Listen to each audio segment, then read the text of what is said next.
Et toujours sur le continent africain, en Tunisie, depuis plus d'une semaine maintenant, les violences se multiplient contre les migrants d'Afrique subsaharienne. Des organisations de la société civile tunisienne en France appellent d'ailleurs à un rassemblement tout à l'heure devant l'ambassade de Tunisie à Paris.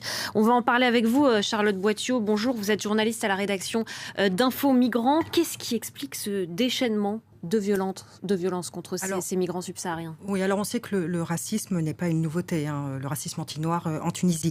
Mais clairement, le climat s'est dégradé depuis le discours du président tunisien, mardi 21 février, un discours consacré à la présence justement des migrants sur le sol tunisien.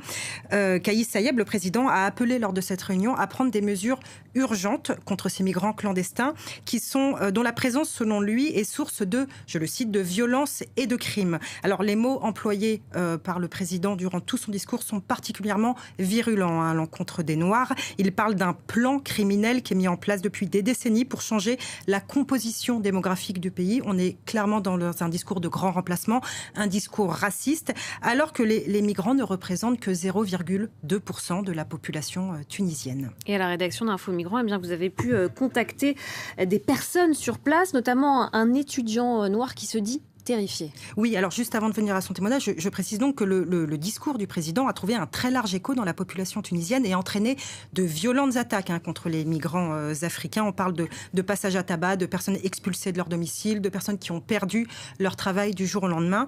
Alors oui, de mon côté, j'ai pu contacter un migrant congolais qui arrivait en Tunisie l'année dernière. Et clairement, depuis le 21 février, il m'a dit qu'il ne sortait plus de chez lui. Il se confine.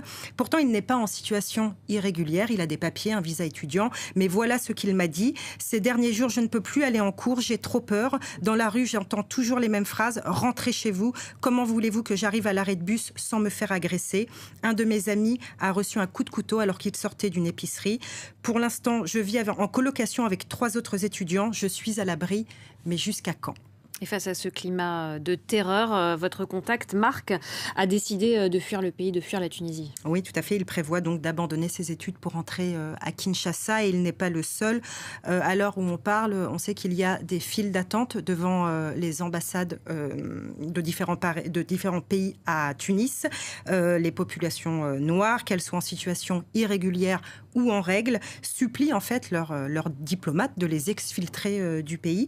Et les avions ont commencé à décoller puisque un premier vol retour qui comptait 50 personnes a été organisé par la Guinée avant-hier. D'autres vols sont prévus par la Côte d'Ivoire qui compte plus de 800 inscrits, de 800 Ivoiriens qui se sont inscrits pour ce retour volontaire au pays. Et un vol de 150 personnes a été programmé par le Mali. Merci beaucoup Charlotte Boitiot. Voilà ce qu'on pouvait dire sur cette situation en Tunisie. Une équipe d'Info Migrants d'ailleurs prévoit de partir dans les prochains jours sur place et leurs reportages bien sûr seront à retrouver sur votre site infomigrants.fr.